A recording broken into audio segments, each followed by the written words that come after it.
might have someone who is in a customer success position and get a shitty call basically, and they need to just keep on taking the next call and keep on wanting to help out clients and basically make the whole experience of interacting with the company successful for them. And actually the same for salespeople, except the salespeople got to take the nose as well.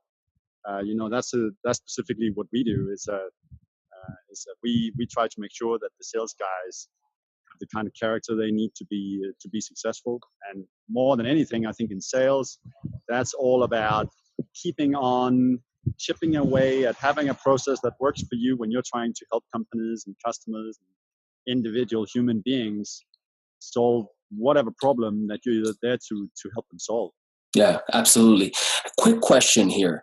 You've run and you're currently, founder and CEO at Your Sales based in Amsterdam, which is correct, fantastic. Yeah. We met in person last year and I just absolutely fell in love with what you're doing generally in sales and for the sales tech community, but just for entrepreneurs out there. What is your secret sauce, in terms of you're managing an organization of salespeople, hundreds of salespeople. How do you get these people to perform? I'm not talking 5 people that you can say, hey, Sally, Jim, you know what I mean? Like, get on it, right? You're talking hundreds of people. What are you doing to be able to keep these individuals continuing to execute at scale? You're CEO, right? You're the captain. How do you do that? So I think that what's critical, I think in any outsource, there are loads of companies out there that do sales outsourcing. To me, what's critical when you set up an outsourced sales operation or any sales operation is that you see the human beings in that sales force as your own employees, the people that you need to work together with day in, day out to make the operation work and for it to be successful. And I think that when companies seek outsourced options and look for other companies to do their sales for them, way too often they're looking for somebody else to just take sales and then dump it in their lap and then file and forget more or less, right? And that just doesn't work with sales. You gotta see these people. You gotta see whether it's an outsourced organization or your own employees. You gotta work with these people day in, day out to help them be successful. Make sure that they're part of the team, live and breathe the culture.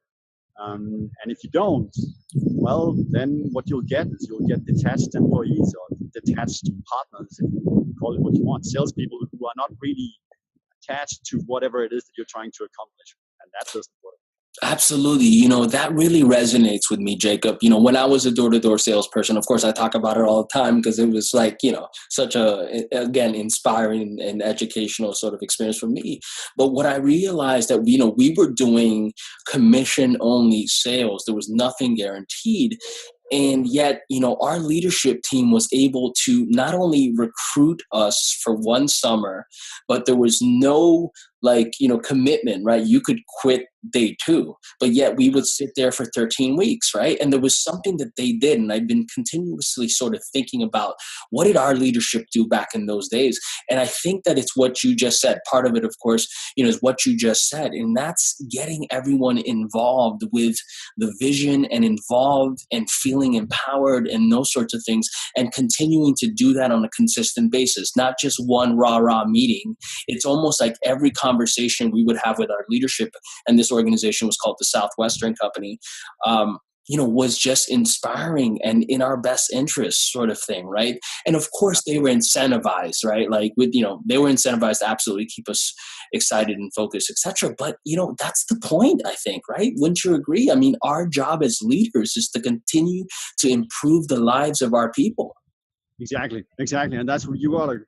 The only way to do that is through having focus on that and through having focus on which problem you're out there to solve. You can't be everything to anyone, right? You can't help everyone around the world. A lot of times we end up saying, no, I'm sorry.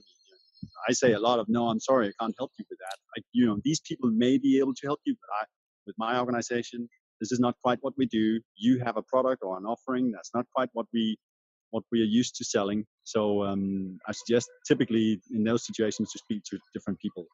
And that's the only way to really do it. That's the only way to make sure that you can keep a long-term view and make sure that your strategy is intact. That you with integrity sell whatever it is that you're selling. Jakob, you are absolutely the man. Thank you so much. I'm going to be in the Amsterdam area for... Coming to get me now. Perfect. Look at that. We are just live and kicking here. I mean, if we're talking about, this being unedited, it's absolutely unedited. And I hope the audience appreciates this, that this is really the real deal here. But I'm going to be in Amsterdam in September. I'd love to see you. I forgot the conference, but I'll absolutely. Let me know when you're here. Absolutely.